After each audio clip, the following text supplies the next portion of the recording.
Right now, if you look online, there is just an immense amount of confusion about learning to code in 2026. I mean, you've got one person telling you to learn JavaScript, another saying AI is going to replace us all, and someone else yelling at you to build 10 complex projects before you even know what a basic variable is. It's completely overwhelming. But today, we're going to cut right through that noise. In this explainer, we are mapping out exactly how to become a highly sought-after developer in the modern AI era, drawing directly from the insights of a senior software engineer who's navigated big tech. So let's dive right into this. First things first, let's address the elephant in the room, the number one anxiety on every aspiring developer's mind. Is it even worth learning to code when AI can literally generate a whole script in a matter of seconds? It's a very fair question. And the honest truth? The repetitive, low-judgment tasks are absolutely being rapidly automated. Manual QA, copy-pasting front-end tools, basic boilerplate scripting that follows a super rigid pattern, yeah, that kind of work is indeed going away. But this right here brilliantly illustrates the real divide, because what isn't going away is the human judgment layer. You see, AI can generate code with total confidence, but it can also generate subtle, devastating bugs with that exact same confidence. Someone still has to architect the entire system. Someone actually has to decide how all these different pieces fit together, evaluate the AI's output, and most importantly, take responsibility when things inevitably go wrong. Which brings us to this incredibly profound reality. AI doesn't get paid at 3 a.m. You do. Humans own what breaks in production. When the servers crash in the middle of the night, an AI isn't going to get on an emergency bridge call in its pajamas to fix it. You are. And you simply cannot evaluate, fix, or oversee AI-generated code if you don't deeply understand the code yourself. This is exactly why your coding skills remain absolutely essential. Just look at this number, 67,000.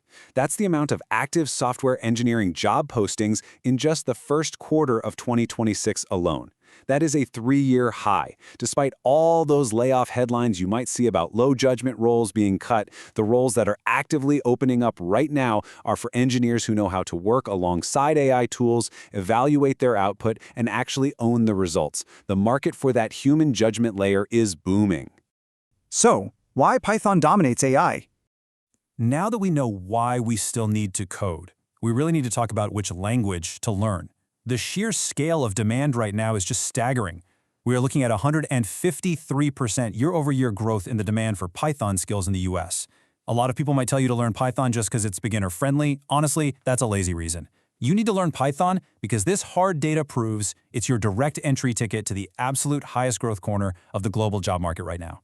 In 2026, Python isn't just a popular language, it is literally the undeniable foundational language of the entire AI economy. To truly grasp why Python dominates, you just have to look at the ecosystem. Every single major AI framework driving the industry right now, we're talking PyTorch, TensorFlow, Hugging Face, LangChain, they all run on Python. It essentially has a monopoly in AI development frameworks.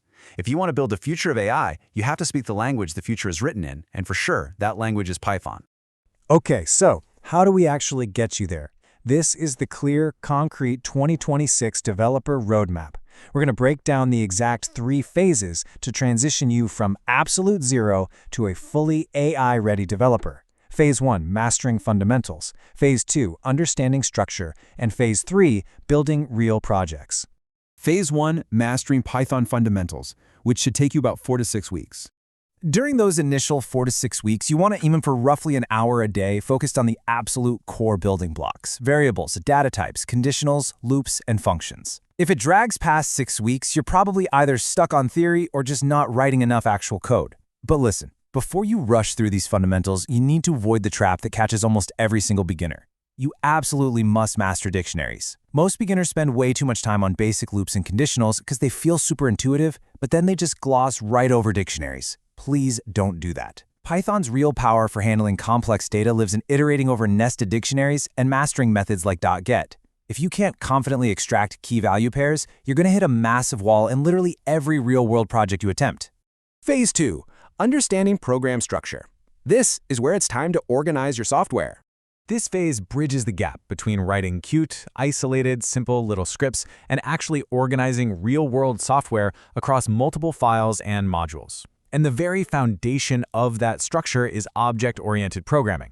This is all about organizing your software design around data or objects rather than just floating functions. Listen, without internalizing classes and objects, you are going to be so lost. When you import a library like FastAPI or Pandas to work with your AI models, you're dealing with objects. If you don't understand how they work under the hood, you will be constantly confused about why your code is breaking.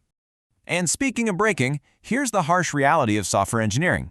70% of your time is going to be spent debugging, not writing brilliant new code. You must learn to read a stack trace without crying. Seriously, you need to deeply understand try and accept blocks and how programs actually fail, because figuring out why something broke is the vast majority of the actual day-to-day job.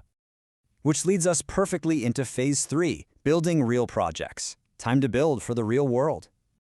This is the moment you finally ditch the passive tutorials and start building applications that actually connect to the outside world. Think about the contrast between tutorial coding and real engineering. Tutorials are, making basic to-do lists and simple calculators. They're totally fine for practicing syntax, but they teach you nothing about real engineering, and they really won't impress anyone on a portfolio. Real engineering is building web scrapers, Discord bots, or hitting public APIs. These projects force you to handle the messy realities of development, like HTTP requests timing out, parsing complex JSON data, and writing code that handles downtime gracefully.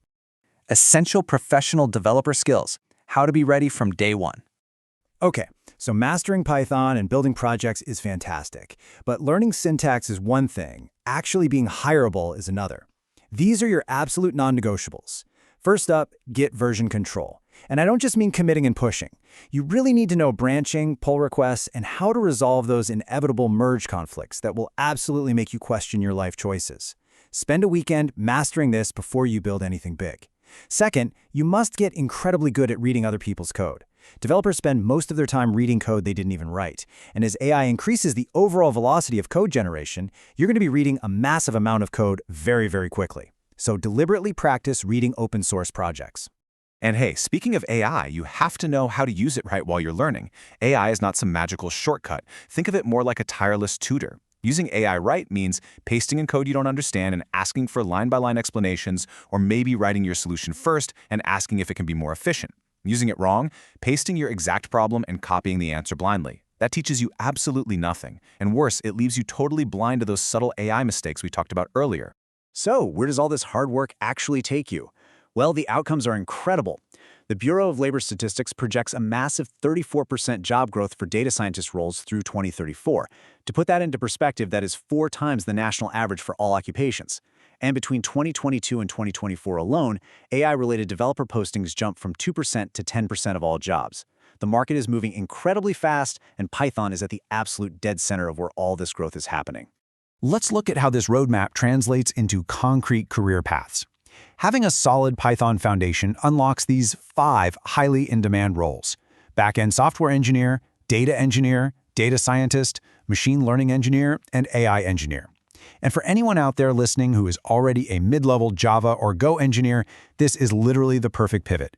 If you want to break into AI tooling, combining your existing knowledge with a Python foundation is hands down one of the highest leverage career moves you can make right now. Which leaves us with one final, incredibly important question to think about. Are you ready to become the indispensable human judgment layer of the 2026 AI economy? The roadmap is right here in front of you. Embrace Python, master the tools, and use AI as your tutor, not a crutch. The future of coding is here, so will you be the one building it or the one replaced by it? Thanks for exploring this explainer with me today. Keep building.